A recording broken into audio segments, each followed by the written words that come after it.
that need it. So, all right, so I'm going to start. I want to welcome in my guest to Fundraising, Dominique Calixte. Yeah. Did I say? Okay.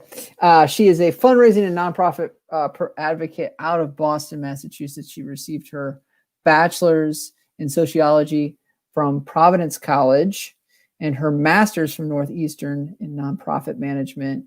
She is currently the associate director at the YW in Boston. And thank you again so much for being on. Thank you for having me. I'm really excited to be here. So, I was looking through your LinkedIn profile, and you kind of started in nonprofit work really early.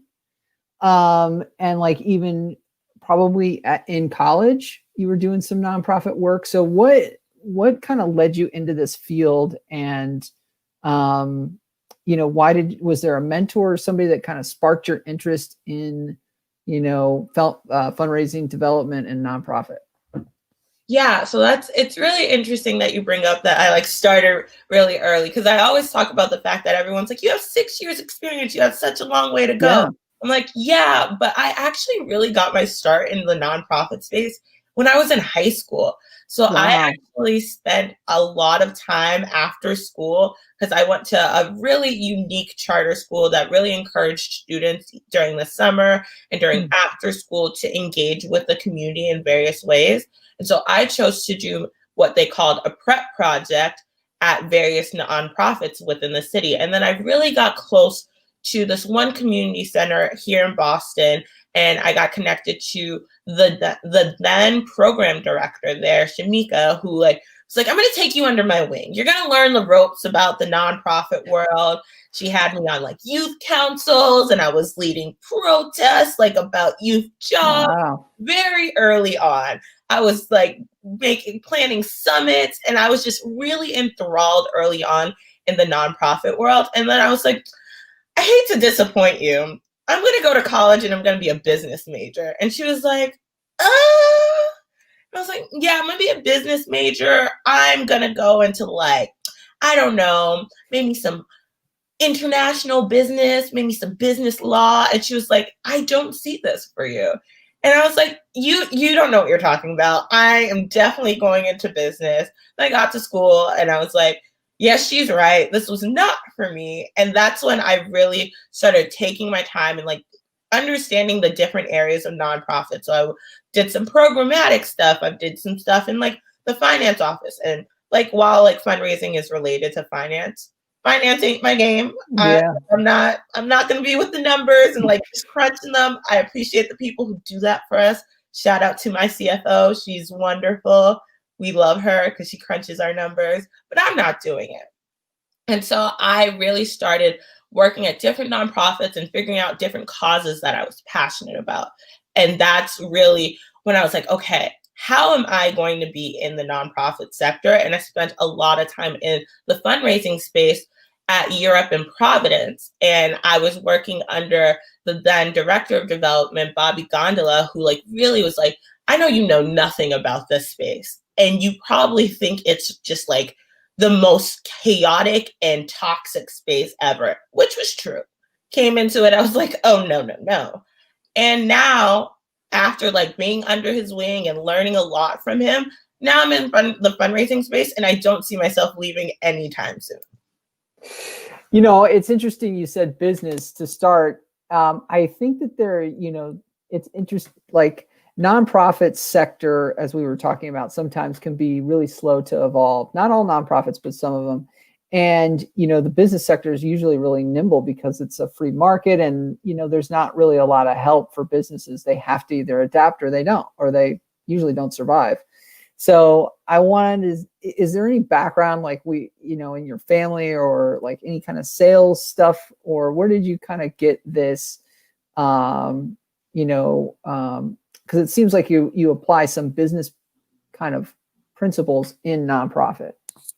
Yeah, so it's really interesting because I think that I get a lot of my nonprofit and business sense from my mom, although she wasn't in the business world. She really tried to instill a lot of that in me because she was like, well, it's a part of every piece of society. There's some business aspect that is there. And so she really focused on making sure that I had strong communication skills and understanding what I was bringing to the table and what I had to offer, and why people should want to invest in that, or why people should engage in that. And so it started like with any like Black family. She started off with me in the church, and she was like, this is where we're going to learn about giving money back. And I was like, wow. But I want my money. And so even though I wanted my money, every Sunday we sat down before we went to church, and we talked about how much money I was going to be tithing every week, because that was a part of this bigger ecosystem that I was a part of, and I was contributing to it because I was a part of this ecosystem. That's interesting. That's really, really good upbringing. And, the philanthropic world is, just what does philanthropy mean to you? Yeah. So for me, I came into the philanthropy space after like learning all about it, seeing that the big reason that most people are coming into the philanthropy space is to give the tools and the resources to the organizations so that they're able to really give power to the community. And I really want to see communities be empowered and uplifted, because there's so many resources within the communities that nonprofits are working with that just get drowned out by this like deficit-based like thinking around the community and the community work that people are doing that doesn't get highlighted. And through philanthropy, I see it as an opportunity to really uplift and empower that. Yeah. Interesting. Do we need to, you're getting me like some ideas. Do we need to like reframe the word nonprofit? Do we need to like, a lot of, there's like some buzz out there, like we're for impact, or we're social impact advocates, or like, do we need to reframe this whole word of we're not for profit, kind of limiting us? I think we do. I think that oftentimes this not for profit or nonprofit title that we have has this negative connotation that kind of gets us stuck into this like cycle of we have to perpetuate that there's this dire need, and then that's why we're using the all this white savior complex language that really is focused on like getting into the community and saving it and doing all this work, and there's no input from the community and there's no real partnership. But if we really talk about the impact, when we're focused on the impact, there's the opportunity for partnership with the community. And that really gets us back to the fact that we're going to be empowering communities and not just coming in and like helicopter parenting the communities that we're partnering with. I like that analogy, helicopter parenting versus actually like partnering and impact, uplifting the community. I wanted to go back to your, start in the philanthropy and the nonprofit world. What advice would you give? I was just talking to one of my interns, and just trying to give them advice. What advice would you give them? Like somebody that's working like for a nonprofit right now, maybe making a low salary or not much of a salary at all. And they're like just trying to put bullet points on their resume. What advice would you give them? My thing that I always look back on, like my earlier years, I mean, I'm still early in my career, but like very early in my career, I think that like while I was I knew I was a confident person and I had like a lot of trust in myself, I didn't let that translate over into my career. I was always intimidated by the fact that in the nonprofit space, I'm the youngest in the room pretty much all the time. And I'm probably the only person that looks like me. Traditionally, the space, it's for people that look like you, or like people who look like you who are older and have been around for a really long time. So I was walking into the space and trying to make room for myself, and I would literally make myself smaller almost, knowing that I knew what I was talking about, but because I didn't have what was nonprofit like look, I guess you could say, or I didn't have the traditional nonprofit experience, because everyone needs your like seasoned nonprofit professional with 10 years experience, and that's who you're going to listen to. I still had experience and I could advocate for things, and I didn't. And I think that in the end, because I didn't, it ended up being really slow for my career and like my learning in the nonprofit space, but also detrimental to those organizations because I could have offered so much more. Yeah. Talk a little bit about, so transitioning from that to, because millennials, because I guess I'm on the elder cusp of millennialism. But talk a little bit about, because millennials do outnumber baby boomers and Gen X now in the workforce. But talk a little bit about, you wrote a really wonderful piece, how Black and Brown millennials can make their mark in philanthropy in this post-COVID-19 environment.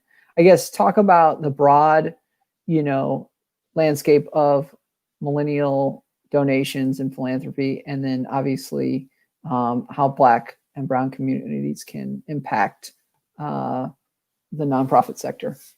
Yeah, I mean, and when it comes to millennials, people just don't ask us. And then when it comes to millennials of color, you just don't ask them. Like they're the last person you think to ask. And quite frankly, we have the capacity to give. I think a lot of what the confusion is like people tend to think of millennials and they think they're fresh out of college still. And all of the millennials are actually like, in the workforce now, and we're doing things, and like we're at the start of this pandemic, I was like the biggest advocate. Like all the millennials are trying to set up their home offices. We don't care about going on a trip to Florida right now. We are setting up home offices and making sure we have second monitors and all those things. We are not on these flights that you're talking about. And so because there's that confusion around like, where are the millennials now? No one thinks that we are at the point where we are willing to give. And that's just wildly wrong. And so because everyone's thinking we don't want to give right now, no, I know very few nonprofits who actively have a strategy that engages millennials in a way that is similar to the way that they engage boomers or any older generation. There's a very strategic engagement strategy with your donors. You make sure they're giving, and then you make sure you're continuing to keep them informed on what's going on with the organization. And then, you cultivate them again and you make the second ask. And then there's like a science to it, quite frankly. A millennial gives you a gift, and most likely they're going to start off small. I'm not giving to a nonprofit at a large number when I first give. I'm making sure that I'm going to give to them and see what happens, especially because I'm a fundraiser. So I give my gift and no one reaches out to me because it's either too small, they don't see the impact that I can have on the organization because I'm too young, or it's just one of those things. It's like, we'll see them later because, we have time to get to them. You don't have time to get to them. You need to start engaging them now. You need to start talking to them about board positions. You need to start talking to them about other ways that your nonprofit does work and how they can plug in. Because then when it's time for them to join your board, they're going to be more informed about what your organization does and how to support it. And that's only going to make them a better board member, or that's only going to make them a better advocate for your organization when they're doing peer-to-peer fundraising and trying to bring in more revenue for you. And it's a wasted opportunity. I continue to say that millennials are left on the giving sideline all the time. And then you get to Black and Brown millennials, and if there's a sideline behind the sideline, that's where we are. Because traditionally, everyone thinks wealth is with, older white males. We don't fit that picture. We don't fit the picture of where wealth is held. And that's changing wildly. Like wealth demographics are so different from when the philanthropy industry first started out. And the tactics and techniques that we're using haven't changed to accommodate the change in wealth demographics. But to your point, millennials are giving. Why do you think that is? Why do you think? Because it's like, we can't say that they're not charitable because they are starting to make their gifts. Oh yeah, we're definitely making our gifts. And the reason why we're making our gifts is because we care deeply. Like, I think that the really interesting thing about millennials and even Gen Z, they're a little wonky. I don't quite understand them fully yet. So I can't be like, this is the strategy you need to use with them. But we all care very deeply because we've been through some things. We've been through 9/11. Like there's a lot that we have gone through at this point, and we know the world needs a drastic shift. We're very aware of it. Like, because we're still going through things, and we know about the things that our parents have went through and their parents have went through, and it's that culminating, all these things that are culminating and coming together. We're like, something has to give. We can't be this far in and we're still dealing with this mess, because it's a mess, and like, we know it's a mess and we want better. Wow. So what tactics specifically, like in getting millennial donors, would you say, would you advise? I mean, it's hard to kind of broadly say things to each nonprofit because they're all different, but what general tactics could one use to get more younger donors? Yeah, I think that typically nonprofits, like, traditional route for engagement is board. And yes, you need a board, you have to govern. I'm not saying to like scrap your governance. I think that there are other engagement opportunities that really tap into the expertise that millennials have. I'm not super tech savvy, but millennials tend to be super tech savvy. Tap into that.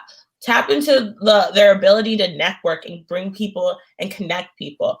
I like millennials are such connectors, and that is something that your organization is constantly trying to do. So why not tap into someone who's already interested in your organization or expressed interest, and use that as an opportunity to connect with more people in that demographic that you're having a hard time reaching.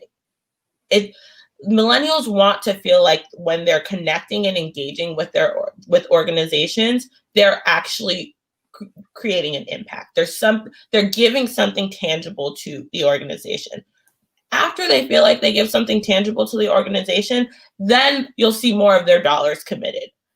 Once I'm a volunteer, or I've added some sort of value, done some consulting projects, something, I'm like, let me hand them some of my good earned coin and be like, I support this, and I want you to do what you can do with this gift, because I already see the potential after working with you in a deeper way. So what would you say to the nonprofits that are saying, look, this is all great, we've gotten we can get maybe a couple of maybe we can raise $5,000, $10,000 out of our younger donors, but our focus is going to be our baby boomers. That's where most of our money is coming from, and if we want to kind of experiment in this other area, that's great. So what would you say to nonprofits that are not really investing into those younger donors? Are they making a mistake?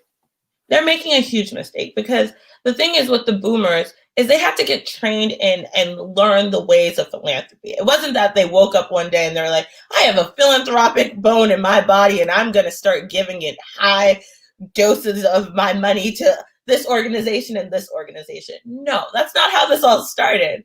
They started to understand philanthropy through the work with these nonprofits, and then they learned that, in order for them to sustain, they need to bring in revenue. That same process needs to happen with the millennials. And yet no one is taking the time to go through that process with the millennials. So because eventually the baby boomers will be gone. Mm-hmm. What are you going to be doing? Because all the millennials that you were like, we don't have the time for, haven't been trained to be philanthropic. And that time starts right now. Yeah. There's no time like the present. I like it. I want to kind of go back. You are you're a native Bostonian. You live in Boston. just talk a little bit, I guess, about Boston, why you love it, and talk about the ecosystem. I guess it seems as an outsider, Boston is a very deep nonprofit city. There are so many nonprofits in the city of Boston. You're not wrong. But the thing that I love about the nonprofit sector, specifically in Boston, and I'm sure this happens in other cities, but it's so interconnected. The thing, and the other part about Boston that I really love, just about the city of Boston, is like, yeah, we're a big city, but you really get small town feels in this city, and it's so interesting. It's like everybody knows everybody. Somehow you're connected to so and so. One of the funniest things that I always like laugh about is whenever I go into like a job interview or I'm meeting someone else for the first time and it's through a connection from somebody else, they're like, yeah, so-and-so told me about you. And then so-and-so also mentioned you. And then, you also know so-and-so. And it's like, I get it. There are layers to our connection. Like, I know. And that's with any connection in the city of Boston. And that transfers over to our nonprofit sector. So it's very easy in the city of Boston if you want to reach out to somebody about a resource, or if you want to do some sort of partnership with another nonprofit to connect with somebody and either like share ideas or actually partner with each other. And I think that's what's really it's really exciting about the Boston nonprofit sector, because everyone's like, there's such an impact in Boston. And I think it's in part because the ability for Boston nonprofits to connect with each other and partner. Wow. I got so many questions. So talk a little bit about the YWCA. What are you excited about the Y, and what's happening there? Yeah, so the YWCA is part of the national YWCA coalition. Our mission is to eliminate racism, empower women with a particular focus on women of color. So that's me. I am at all of those intersections. So coming into working at the YW, I was really excited because I thought it was an opportunity to really think through how fundraising relates to all of my intersections. And I really did get the opportunity to do that because in this role, I've also gotten the opportunity to really get creative about my fundraising. I think that I was more of the traditional fundraising advocate. I was like, we got to do the donor love. We got to center the donor, because that's what I was taught. But at an organization where we're really focused on eliminating racism and making sure we're building equity and inclusion into every aspect, I really had to sit down and I was already starting to think through that before I transitioned over to the YW, but having a place that was fostering that wanting to think about that kind of fundraising was really exciting for me. So I got there, I was like, listen, I don't know about this whole donor-centric approach. And they're like, so let's talk about it. What are you thinking? And I was like, well, why aren't we just working shoulder to shoulder with our donors? Really just thinking through, we are peers, we are partners, and we are working through this. And they're like, that sounds amazing. And I was like, great. And they're like, so we're doing that. And so now, instead of being like, because of you, we can do all of this, it's more of we worked on this together and now we have this impact. And that's more powerful to me. So really getting them involved. Yes. Getting their hands dirty. Mm-hmm. And I think that way they can buy in and get the impact. Exactly. I think that's more powerful because it's an opportunity to really see that you're part of something much bigger. And I always joke around, anytime I send out a draft of a solicitation or something, or any sort of communication, it was cue the Beyonce song. And they're like, Dominique, not again. But really, but the way that I want to fundraise, I want people What Beyonce song? It's literally called Bigger. I will advocate for any Beyonce conversations at any point. So we could talk about any album. I love me some Beyonce. No, I don't know that much. I just know, just know a little. Yeah. But she has a song and it's called Bigger. And literally within the chorus, I think it's you are part of something way bigger. And I was like, that's what I want to achieve in fundraising. I want people to know that they're part of something way bigger than just like this check that they're handing over or this credit card receipt that they got for this donation. It's a part of a bigger piece of this ecosystem of impact. So you blast that when you're. I do. So that's cool. I love to have a playlist for like different things. Like we're getting money in. There's a playlist. You gotta have keep some people music motivated. Yeah, you got to. You got to have some music while you're working. So many different things. I kind of want to go back on a couple other questions dealing with Boston, but I'm going to hold off on those. I'm going to get back into kind of the fundraising sector. Oh, what tools are you using now since we're more digitally native, I think. But I definitely had some colleagues struggle when COVID-19 hit,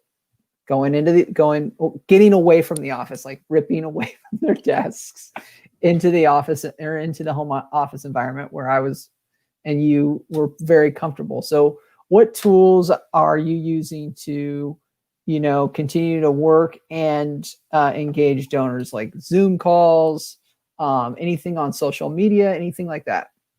My two biggest tools that I've used through COVID have been Zoom and LinkedIn.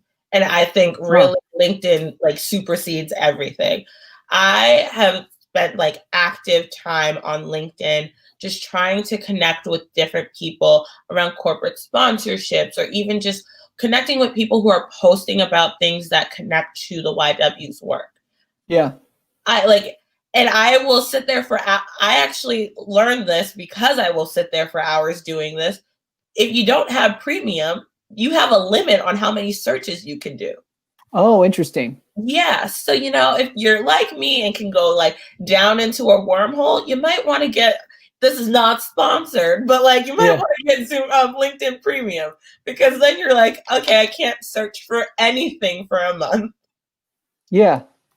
Huh. But LinkedIn, but it gives you what their title is, their experience. You could probably guess age group. LinkedIn gives you some different data specifically dealing with. You could probably guess their income, some assets, their socioeconomic status. So it's a really interesting tool because it's slightly invasive and people don't realize how invasive it is. You could go to somebody's LinkedIn and you can really piece together a big piece of their life. Not everything about their life, but a good chunk of your life, you're walking away okay, I know what I could talk to this person about. Because you're seeing the types of things that they post and the things that they're interested in. You're seeing what schools they're connected to or what other organizations they're connected to. You're potentially seeing where you guys have connections. I love when I'm scrolling through LinkedIn and I'm like, oh, this person posted something interesting. And then you have two mutual connections. I'm like, score, let's do this. We got to talk. There's no question. You could actually see their journey though, how they got to where they are. Mm-hmm. That's also the really interesting part because knowing the journey creates a more in-depth conversation. And at the end of the day, we as fundraisers are here to, raise money, but we're also here to build relationships. Yeah. And I think people forget about that part because they're so focused on being in acquisition mode. We got to get the dollar. And I'm like, let's take a step back and remember that we're also building a relationship with this person. Especially if you don't know this person at all, you can't just go into acquisition mode. It takes a few runs at this before you're going to be so how about that wallet?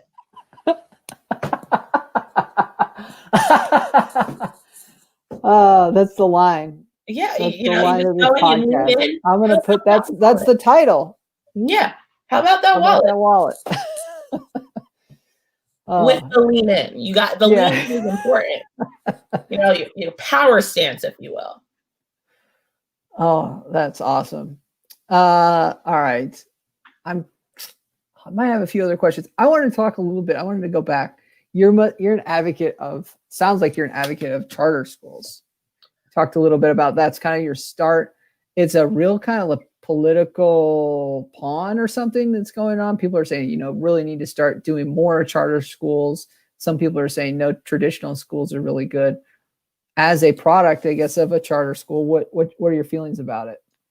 Yeah. So my thing with charter schools is the flexibility that I like witnessed my teachers having.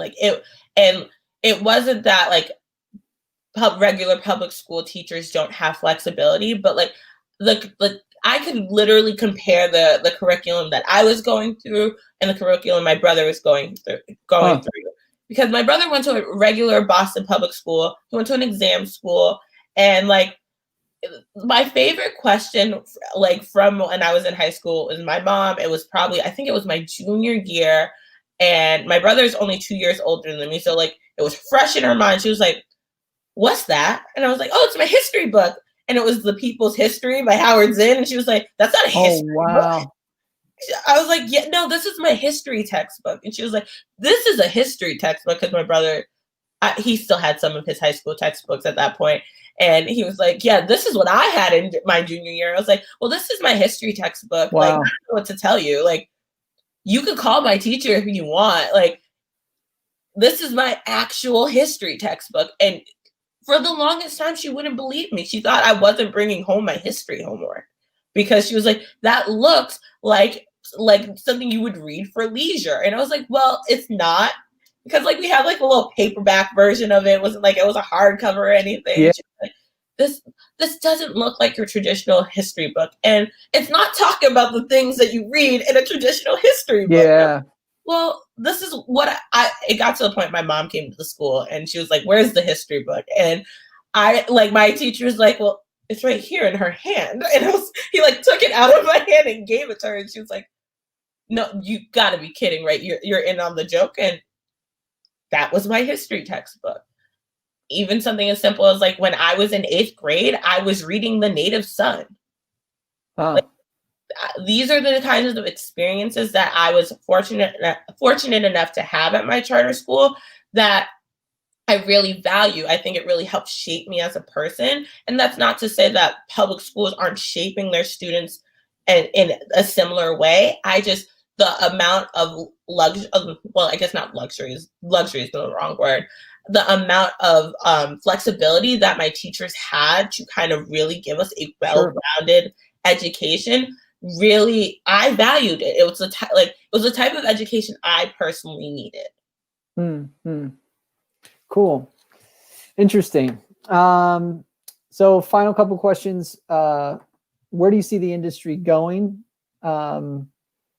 Do you see like nonprofits closing? Do you see where do you see the fundraising and nonprofit sector going? My hope is that we won't ever need nonprofits again. So yes, I hope that they close because everyone's mission is to like achieve this thing so that this issue is gone. So if we're doing our work right, then yes, there will be no nonprofit sector, which is a controversial issue because everyone's like, we need the sector, we're continuing to provide impact. But if you're doing your work and working towards that mission, eventually you should not want to exist. That's the goal. So like that's my fingers crossed ideal world. The nonprofit industry is gone. But in the more short term, I think that the nonprofit industry, especially now due to COVID, is going to go through this drastic shift. I think people are really starting to rethink everything. Something as simple as special events, which is like the cornerstone of the nonprofit sector. Everybody has to do a special event. No one's doing a special event.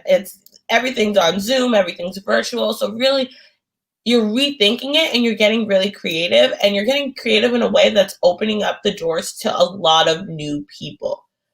I think that it's really interesting to see the influx of people coming into especially here at the YW. I feel like we've seen a lot of new people come in, and it's because we're in this virtual space, so there's more opportunity for them to like take their lunch off and sit, because they're just sitting at their computer, and like sit in on a webinar that we're putting on, or join us for our special event because it's virtual. They don't have to go anywhere. So like really rethinking some of that stuff is going to be really interesting for our sector, because I don't think our sector has changed since it's like since the origin.